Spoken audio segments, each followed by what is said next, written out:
de Uyghur.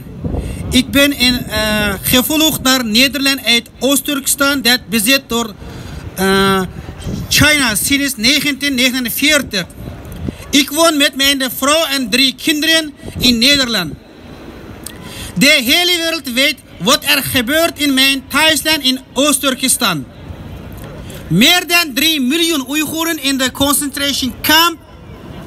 De taal, cultuur, geschiedenis en de religie van de Oeigoeren worden vernietigd.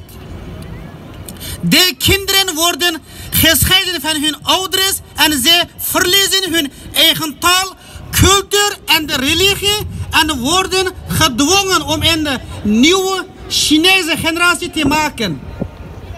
Oeigoeren vrouwen worden niet alleen gedwongen met geen Chinezen te trouwen, maar ze worden ook verkracht, gesteriliseerd en moeten abortus ondergaan enzovoort.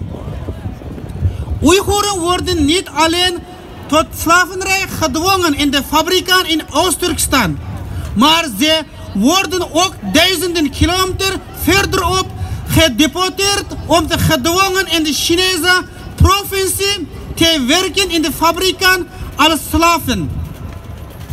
De interne organen van de Oeigoeren worden met geweld weggenomen en verkocht. Dit zijn mijn 19 family members.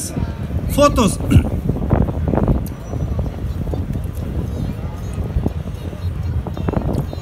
Dit zijn de van 19 vermiste familieleden van mijn bewijs van de genocide in de China tegen de Oeigoeren.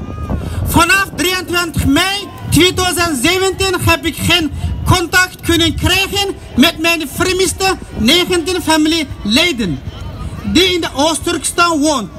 Ik weet niet of ze nog leven zijn of in een concentration camp of gevangenis zitten.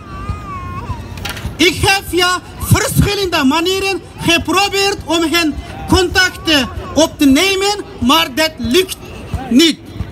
Dus heb ik in de maand eentje in de weekend Amsterdam Damskijn geprotesteerd. Vanaf 23 juni 2018 om de bekendheid te geven aan de benaderde situatie van de Oeigoeren, inclusief mijn familie. Tot nu toe heb ik helemaal geen contact met mijn familieleden. Dat betekent dat mijn familieleden werden vermoord door de Chinese regering. Mijn verhaal is een voorbeeld van dat miljoenen Oeigoeren meemaken. Kortom, de Chinese regering pleegt genocide in het bezette Oost-Turkestan, Tibet en Zuid-Mongolië. Het genocide moet stoppen.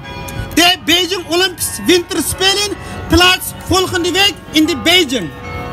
Dat is een genocide Olympische Spelen.